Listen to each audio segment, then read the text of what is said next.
I need to get some more knickknacks. Yeah, I left the book here because I thought that I figured like that was kind of just a cool thing just kind of have in here. Well, my desk is chock full of nonsense, just full of garbage. I mean, you've been playing with that dinosaur for months. I know. I need to get a little baby skid steer in here that I can play with. Yeah, no little thing to worry about. I have one that's new in a little tin on my desk that I've been wanting to bring in here, but if I brought it in here, nothing would get done. So I've deliberately not brought that in here. it would be really bad. So, Aaron. Yeah. Sorry. Yeah. But yeah, we'll get a few other things in here to make it a little bit more homey. Yeah. I think we need to break it in a little bit more. If you have anything to send us, please do. I mean, for the podcast studio. For the folks that have sent us things, it's spilled all over the office. Oh yeah. Well, that's why my desk is full of stuff. Yeah. It's full of things people have sent me. But if there's anything you'd like to send us for the podcast studio, we will happily take it. 1400 Adams Street, number 202, Nashville, Tennessee, 37208. There it is. Send it on down. Come see us, bring it, mail it. A hat, old tractor, whatever you want. Send it our way. Whatever you want. An old tractor, a little troublesome to actually get in the studio, but I would love an old tractor nonetheless. We'll find a place for it. That'd be sick. Hello, everybody. Welcome back to the Dirt Talk Podcast Monday edition. I am here. I guess, let me introduce myself. You were here. It's true. Hello. It's Aaron Witt here with my friend Alex Horton. Howdy, y'all. And we are excited to be talking to you today because we did not podcast last week. We didn't. You were all around the world. Well, mostly in Florida. All around Florida, but around Florida. Well, a lot of people would say that Florida, it could be its own country and then has its own very specific different states in the state of Florida. It's crazy. It is crazy how different Florida is. Because so we started in the Florida Keys to go visit Charlie Topino. They've been down there for over 100 years. Just a wild business. They've built just about everything in the Keys. That's pretty cool. Just about everything there. And so we start at Key West. We work all the way up the Keys and then go to Miami to visit North American Mining. Then go to West Palm Beach to go to another North American mining site. Then we go to Melbourne, which is by the U.S. Space Force, apparently. We saw the sign. Oh, yeah. United States Space Force base. It's a real thing. And then Cape Canaveral's there where they shoot the rockets off. Sure. And I didn't actually know that's where it was until we saw it. Oh, wow. This is where stuff really goes down. Yeah. Or it used to go down back when we still had a space program. Sure. And I'm going to get the Space Force now just in case we ever get attacked by a space. Yeah, yep. Space Force. So we saw a drilling job with Earthview there. Then we shot over to Orlando, spent the night in Orlando, went to Wildwood to see Hughes Brothers. They were moving about 1.5 million yards of dirt a month on this massive subdivision with 349s. So not massive machines, just 349s. Just going after it nonstop. Sick. Then we went from there over to Ritchie Brothers, south of Orlando, to go preview the Orlando auction, which is happening February 20th, around there. Yeah. I think that week, maybe 21st. That week, whatever that week is, the 20-something of February is when Orlando auction's happening. Okay. So if you're in the neighborhood, highly recommend it because it's freaking sweet. They got a couple pieces of equipment down there right now. Well, I think the number was they get the few weeks leading up to the auction, 2,000 pieces of equipment every single week. So when we were there, it was just this lineup of lowboys with all sorts of random machines on them, ready to go to auction. And then we went from there back to Melbourne to go back to the Earthview drilling job because the day before we showed up, the semi-truck blew a tire and they just wrapped up early. Yeah. So we went out there, didn't get anything. So we thought, let's try it one more time. Try it one more time. Yep. Then from Melbourne, we drove all the way through Central Florida over to Naples, where we visited Quality Enterprises on Friday and saw their quarries. I saw 395s digging in water, which was freaking sweet. And then we saw a dredging job. They had a rock cutter on a excavator on a barge next to expensive houses. So that was unique. And then we went and saw a part of the Everglades restoration project and got the car stuck while we were there. Oh, yeah, that's right. You had posted a video of, it looked like really like thin, wet concrete, or I couldn't tell exactly. Yes. So that was, the Earth View runs massive directional drills. So sometimes you'll see these directional drills. They're like these little baby Ditch Witch rigs on the side, on like a sidewalk. Yeah. Cute little guy, poking holes for fiber lines, telecom, that kind of thing. Earth View, they do massive, long underground lines. So this one, I think the biggest portion, the biggest run they have to drill is like 7,000 feet under a river of, I think, 18-inch pipe.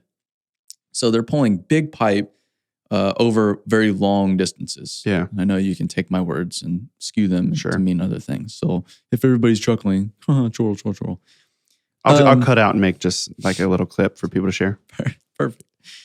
And I get it. I when I was in a fraternity in college, I told everybody, what did you do over the summer? Oh, I was laying pipe. They thought that was Like, no way! hilarious. But no, I was literally Like, no. So they use these massive drills, and because they're drilling far distances, because the diameter of the pipe is so significant, the drilling mud that keeps the hole open during the drilling process that they need is quite significant. Yeah. So to produce the drilling mud and then to recycle the drilling mud as they drill, they have a separate hole contraption sitting next to the drill that's like the size of a Connex box that is dedicated to cleaning and creating more drilling mud that then gets pumped back into the drill and is reused. Oh, okay. So what I showed there was there's different, it's like these shaker decks and things that take the bentonite with the cuttings mixed into it, which is the dirt and the rocks and that kind of thing, that they're whatever was in that space before a drill came through. And it was removing all of the junk from the bentonite to make it pure drilling mud again, which is then pumped right back into wherever the drill bit's at. And then so that stuff kind of sloughs off into these bins, and then those bins are hauled off. So when you start a project like that, do you have to bring clean drilling mud in order to start? You bring in water. It's just water. And bentonite in like a powder form. Okay. And maybe some, and I'm simplifying here. Sure. Drilling mud is a whole different We could probably have a whole episode just with a guest about that. And here's Jeff, drilling mud expert. Okay, how are you doing, Jeff? Let's talk about drilling mud for an hour and a half. It's a whole thing, but really it comes just in these in really kind of a powder solid form and is mixed with water to create your mud. And I say mud, it's really it's almost like a protein shake consistency. Or maybe like a kind of it's very goopy. But it's like a watered down smoothie. So it's not quite real chunky smoothie, but so because it has to flow quite well, but it's not water. Yeah, I'd never seen something like that. That was certainly pretty unique for me to see. Their drills are the only really big ones I've ever seen. They're very rare. They're very, very rare. Okay.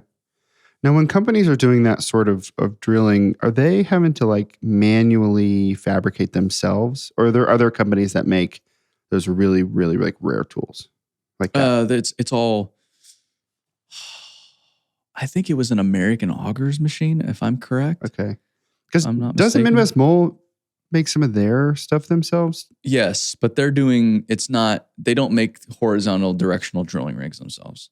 Horizontal directional drilling is very specialized and scientific. Yeah. And you can buy all different sizes of machines that do that.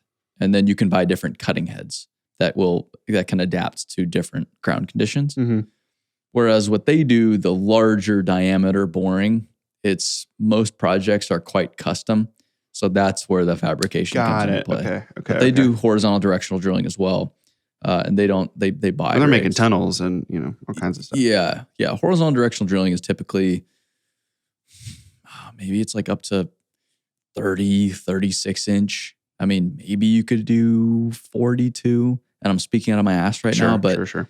it's typically not anything huge. You're going to start to really limit yourself at a certain point, mostly because, and I know they've done massive polls with huge rigs. I know those exist like in China, but you're just starting to limit yourself because the greater the diameter of pipe, the more surface area you have on the outside of the pipe.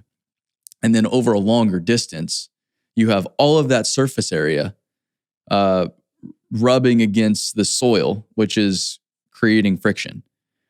And so you need a drill big enough to overcome that friction force. So the bigger the pipe, the longer the distance, the more friction you're encountering, the bigger the drill you need. And it only gets to a certain point where you're just, you either don't have the power to pull something like that through, or you need to use stronger and stronger pipe because an HDPE, for example, will just rip in half because there's so much force on that pipe as it's getting pulled through. Dang. But it's cool because what they're doing is they're installing an 18-inch water line under a river. That's pretty unique. You can't do that with open cut. Good luck. How far are they having to dig down before they cut across? I don't know how far, but it's not that deep under. You're going to be maybe 100 feet under the bottom of the river. Okay. So you're not going way under. Again, full disclosure, I am not speaking factually whatsoever. I'm just making my best guess here. But you start at surface level. So you start at the drill is obviously sitting on the surface. Yeah.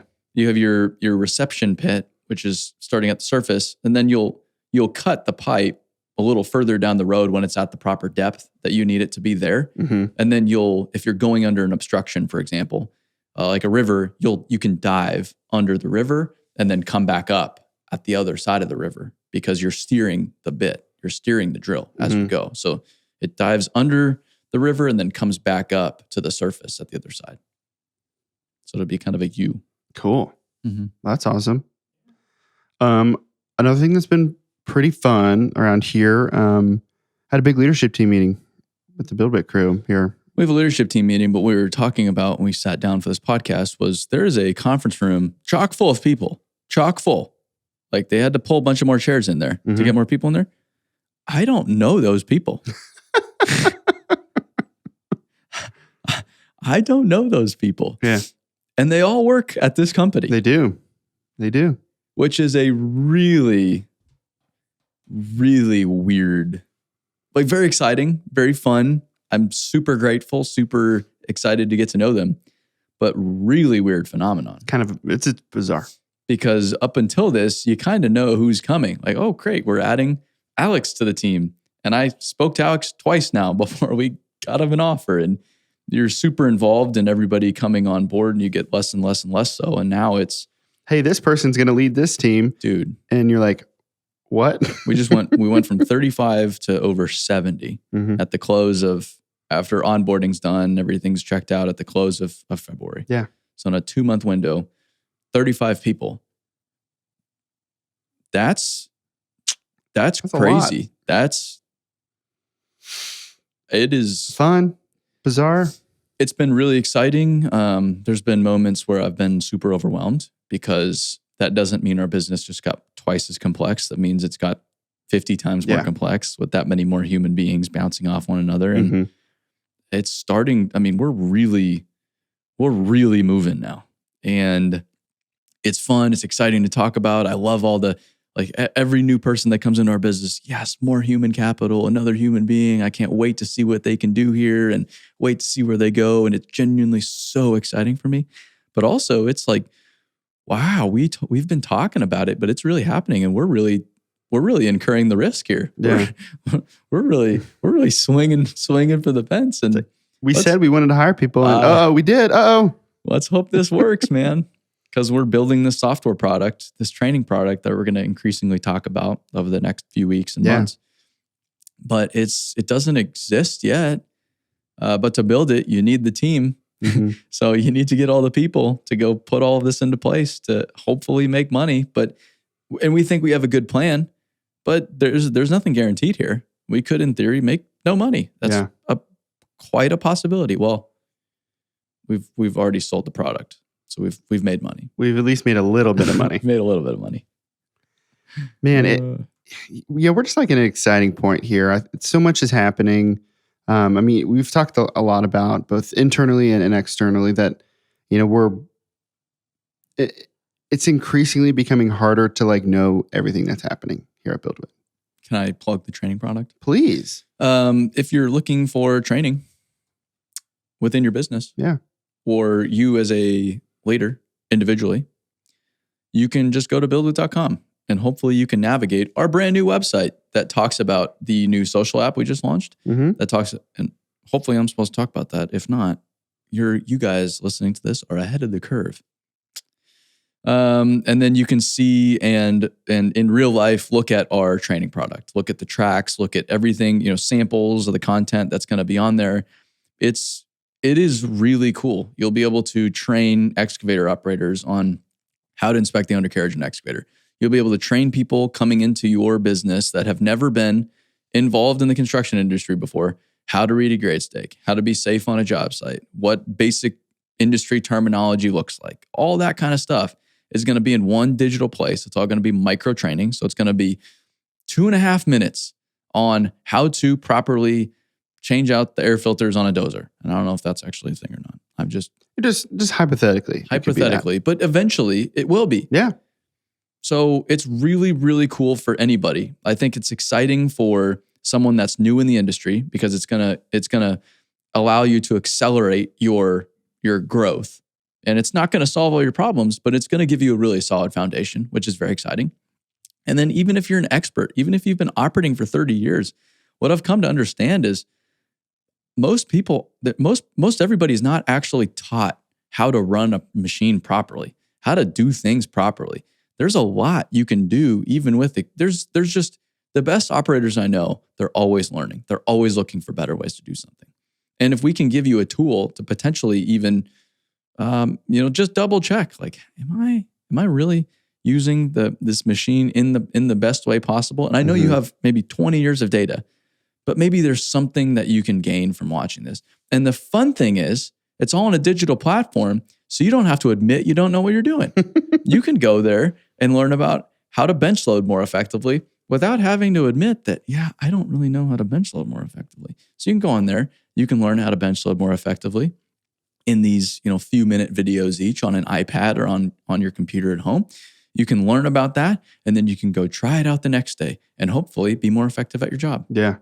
That's pretty cool. And it's like you're saying it's micro learning, which is kind of become a buzzword around here. But truly it's just like digestible piece that you can do something with the information, with that. It's a little bit of knowledge from somebody who is an expert. And, we're not putting our people as the expert in all these training videos. Maybe some, because those people are experts, but for the most part, we're seeking out experts in the industry who know, really what they're talking about, and they can communicate it effectively. Well, like I think we're filming this week the laborer track, maybe. And we're using laborers. Like they're laborers. Yeah. We're not using BuildWitt. We're not, hey, Alex, go pretend you're a laborer and let's talk about laboring in a fucking studio. No, we're going out to a real job site. We're having real laborers explain how they do laboring. Fantastic. We're trying to keep it as authentic as we can. We understand, we wholeheartedly understand. One of the biggest criticisms I get is, well, you're not in the industry, you don't work as hard as me, so on and so forth. Yeah, I get that. That's why we won't star in these videos. I get that, man. I understand. I'm not saying I work as you bust your ass. I'm not out there in the cold and wet and every day. I'm sitting here in a podcast studio. I don't work all that hard. But that's not the point. We're trying to help you out nonetheless. We're trying to serve you. We're trying to give you more tools. We're trying to help you solve this leadership problem, help you solve this people problem. If we solve this people problem, everybody's better off. Everybody in the industry is better off if we solve this problem. We're all on the same team here. We're all on the same team. So people don't get, because this competitive nature of this industry, because everybody's bidding against each other and everybody's stealing each other's people and this and that. It's like, fuck those companies, fuck that guy, fuck this, fuck that. Hey, we're all on the same team. We're all in this together. We're not actually fighting amongst each other. We need to stop. We're fighting against against all these tech companies and the big four accounting firms and Walmart and whoever it is. Those are the guys taking our people. Those are the guys taking people and giving them, a lot of times, totally miserable careers that don't at all align with who those people are. That's what we need to be looking for. And until we're all on the same team, until we're all in it together, we're not going to be able to make progress. We're not. Mm-hmm. So training, BuildWitt, BuildWitt.com. It's awesome. I'll link to it in the notes. We got some big plans, and it's what's cool is we'll launch it with a certain amount of content and a certain amount of like learning tracks, but just make it way better. It's constantly getting filled with new stuff. Yeah, and I want to talk about we got big things, and we do have big things, but also I don't want to be that jackass saying, yeah, there's big things in the works here at BuildWitt. Just you guys, we're just getting started. It's not that. It's, there's big shit that we're working on, and here it is. So you can check it out right now, BuildWitt.com. You can see what we're doing. Yep. Or if you're like, fuck these guys, great. Also cool. Okay. I mean, it's not a hard sell here, but it's, hey, we're working our asses off to give you what we believe is going to be a very valuable tool based on industry feedback. Not because we think we're smart, not because we think we have these genius ideas that no one else does. It's no, we've toured enough jobs. We've been to enough job sites. We've talked to enough operators, laborers, foremen, superintendent, estimators, vice presidents, company owners. We've talked to all those people, thousands of them. And we've taken all that data together and say, okay, here's a potential solution. Here's just one solution. And it's probably going to be a little shitty at first. It's not going to have everything. It's not going to be perfect, but it's better than whatever exists right now today. Mm-hmm. And hopefully people can make some use of that. And then we're just going to keep iterating from there. So if you're along the ride with us, we're happy to have you. We appreciate you even just listening to this podcast. And we're hopefully going to help you out even further into the future. Yep. Great. A lot of big stuff. Man, just wait. You know what I'm saying? Oh, just you guys wait. Got a couple questions for the old Dirt Talk podcast. First question from Jack. What do you think the construction industry is going to look like in 20 years?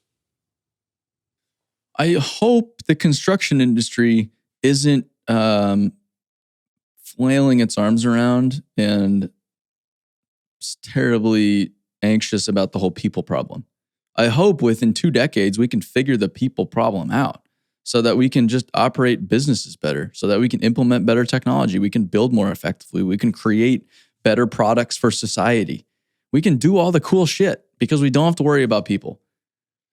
That's what I hope happens in 20 years. I mean, sure, I can speculate all day long. Oh, I think there's going to be this technology, that technology. We're going to be building this stuff now. Oh, yeah. There's going to be freaking cars on the moon. That'd be sick. It'd be cool. I don't know about it. But I just hope, I'm just looking right in front of us. I just hope we can solve the people problem because it doesn't need to be this perpetual problem. And if we can figure it out, life for everybody here gets a hell of a lot better. And then we can take all of our time and energy and dedicate it to other things like implementing technology, like what I just said, building better, like being more sustainable in construction. There's so much opportunity there beyond the people thing. I hope we can figure out the people thing. And over the next 20 years, I think technology is really going to start to change how we build. I don't think it's going to remove the need to move dirt from point A to point B. No. I don't think it's going to make machines autonomous. I just don't see that happening, especially in the next 20 years. But it's going to allow operators to be a lot more efficient and effective. Like look at what GPS has done. We're going to have plan sets on iPads so we can communicate a lot more effectively and build more effectively. I mean, there's just going to be a lot of cool stuff that we're going to be able to take advantage of to do our jobs better. And again, this technology isn't there to put people out of business. It's not put people out of work. It's to make the industry better. We're moving forward here, guys. We're at least I'm interested in building better. At least I'm interested in making construction projects more efficient. I mean, come on. And I know that's part of it. I know technology is a part of alleviating that potential people problem. It's not the silver bullet, but it's certainly part of the solution. So I just hope the industry is thinking more about sustainability. I think that's going to be a big area of focus into the future. How do we do our jobs a little bit more sustainably? How are we more thoughtful about how we build? Just the quality in which in what we build and how we build, and to build things to last, I think is going to be, and hope is going to be, much more important. I think there's going to be a lot of consolidation in the industry. I think there's going to be some players, like what happened in aggregate, I think, that are going to start gobbling up a lot of other folks. Sure. A lot more vertical integration. Like I said, I can sit here all day long and, what's the future of the dirt world going to look like? But reality is, I don't even know what tomorrow's going to look like. So what I'm focused on is, let's do everything we can as a business to make the dirt world a better place. What is that? What is our place in making the dirt world a better place? Well, it's attacking this people problem. Let's attack it through a few different things. Let's go help people train more effectively. Let's go tell stories. Let's go potentially help people communicate more effectively. Let's do what we can do to solve this people problem. And then once we've started to alleviate that problem, then we can move on to the next thing. Historically, has the dirt world always had this, quote unquote, people problem? Or was there a time where it was just much harder to get people into the industry to was that the 90s? Or I don't really know. I'm just speculating. That's why all these companies don't know what the hell is going on right now. Because it's been a long time since it was a problem. Yeah, it's never been a problem. They've always, and I'm oversimplifying here. I'm sure there's been points in modern history in which it has been a tight labor market, but not like this. Not like this. And that's why no one has any idea what the hell to do, because they've never had to struggle to hire people. They've never had to. They've never had to reevaluate their entire business model because they just can't find people. They've never had to not bid work because they don't have a workforce. They've never had to potentially miss deadlines because they don't have crews. That hasn't had to happen. And so that's why there's so much confusion. That's why there's so much, I don't know. But that's the opportunity at the same time. Mm-hmm. For us, for any young person in the industry, I'm telling you, this is the best time to be in the construction industry, in the dirt world. Easily, without a doubt. Yeah. If you're wanting to go create new technology, this is great timing. Equipment manufacturer, this is a great timing. If you're a new construction startup, starting a construction company, just bought a skid steer, doing driveways, dude, you can go anywhere right now, because if you can figure out the people thing, a lot of companies won't be able to figure it out. All of that market share needs to go somewhere. There you go. Yeah. That's pretty cool. You're now on a much more even playing field, because all the money and the equipment and the resources, it's starting to have less and less and less power, because people, that's where it's coming from. If that goes away, none of the other stuff matters. Mm-hmm. We've talked before about, just over the past year, about how, there's the assumption or the thought that young people don't like to work, whatever that is. There's always going to be some version of truth in that, but there's also going to be a lot of misconceptions about that.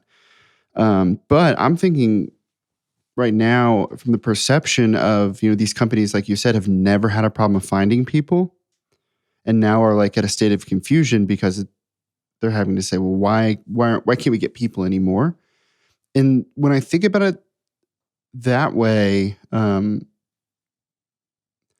can understand why the reaction would be, well, there must be a problem with the workforce. And I don't mean that as I'm trying to place the blame other. It certainly isn't my problem. It must be everyone else's problem. Yeah. But I think of it more of as if we've been doing this the way we've always done it, and it's gone really, really well up till now. And so what's different? It must be the people who are available. Which is a natural thought. Yeah. And I'm actually I'm trying to work on just empathizing with that position a lot more, because I've been this jackass little kid telling these big ass companies that your guys' model's broken, and that hasn't strangely been well received.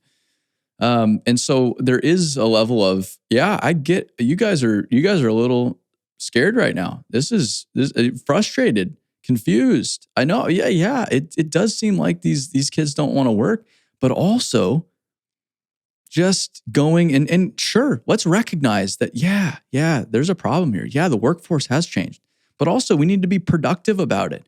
Because if we're just going to sit in the same room and have the same conversation every single association meeting about how we can't find people, what is getting done? Nothing is getting done. Yeah. And that's what I've been frustrated about for 4 years is like, guys, how can't you see this? It's so damn obvious. But I don't have 40 years of history in which I haven't had to do any of this shit. And I've created a very successful business. Yeah. So I'm, dumb enough to think it's as obvious for everybody else. And it's obvious to me just because, not because I'm smart, but because I've been to so many job sites, talked to so many people, and I don't have all of those preconceived notions. But it's, okay, great. Let's acknowledge this is a problem. Let's acknowledge the workforce does work differently today than they did 20 years ago. Yeah, this is a different generation. They're motivated differently. They want different things, but they're still human beings. It's not that they don't want to work.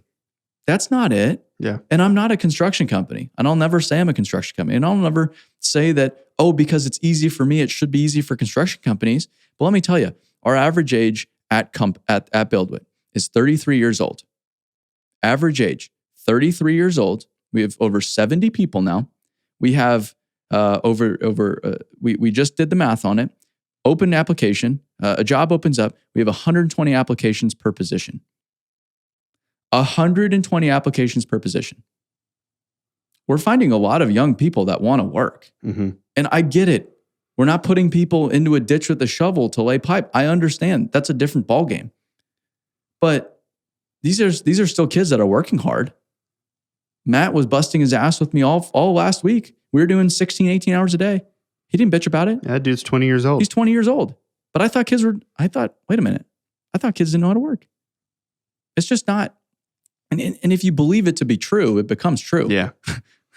So it's and I'm trying to figure this out. I just haven't quite figured out how to get through to these companies yet. I admit I haven't figured it out yet, but it's a combination of, yeah, guys, that sucks. Like this is a big problem, but also let's go do something about it.